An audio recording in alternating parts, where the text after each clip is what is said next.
Hello সবাইকে, welcome to my মিষ্টি mini blog. আগের ভিডিওতে বলেছিলাম একটা অ্যানিভার্সারিতে যাওয়ার জন্য আমরা গিফট কিনতে গেছিলাম। সো ফাইনালি বনগাঁ থেকে বাড়ি চলে আসি, দেন রেডি হয়ে নিয়েছিলাম শাড়ি টাড়ি পরে। তারপর আমার পোলো সোনাও কিন্তু রেডি হয়েছিল। তারপর আমি, আমার হাজব্যান্ড, আমার বাচ্চা আর আমার শাশুড়ি মা চারজন মিলে কিন্তু বেরিয়ে পড়েছিলাম যাওয়ার জন্য।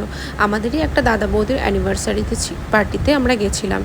আর সেখানে যেতে আমাদের এতটাই রাত হয়ে গেছিলো যে অলমোস্ট সবাই বাড়ি চলে গেছে, তেমন কারোর সঙ্গে দেখাই হয়নি।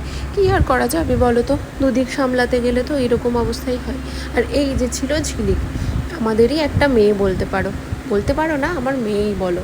আর যে দাদা বৌদির অ্যানিভার্সারিতে গেছিলাম ও তাদেরই মেয়ে। আর এই যে গিয়ে দেখি দিদিভাইরা সবাই মিলে ফটোশ্যুট করছে, আমিও একটু ভিডিও করে নিলাম।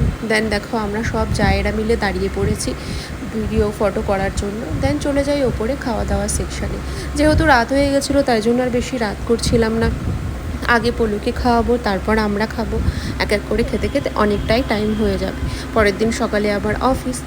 সো ফাইনালি পোলোকে আমি আগে খাইয়ে নিয়েছি, দেন আমি খাওয়া কমপ্লিট করি। আর পেছনে দেখো আমার বাবা খাচ্ছে কিন্তু দাদাদের সঙ্গে। ভিডিওটা করে দিতে কিন্তু আমার হাজব্যান্ড আমাকে সবসময় হেল্প করে। আর এদিকে দেখো দাদা চলে এসছে। দিদিভাইকে তো তোমাদের সাথে আগেই পরিচয় করে দিয়েছি, আর এই দাদারই কিন্তু অ্যানিভার্সারি ছিল। তারপর আর কি সবাই মিলে খাওয়া দাওয়া কমপ্লিট করে বেরিয়ে পড়ি বাড়িতে আসার জন্য। That's it for today. দেখা হবে পরের ব্লগে। চলো টাটা, বাই।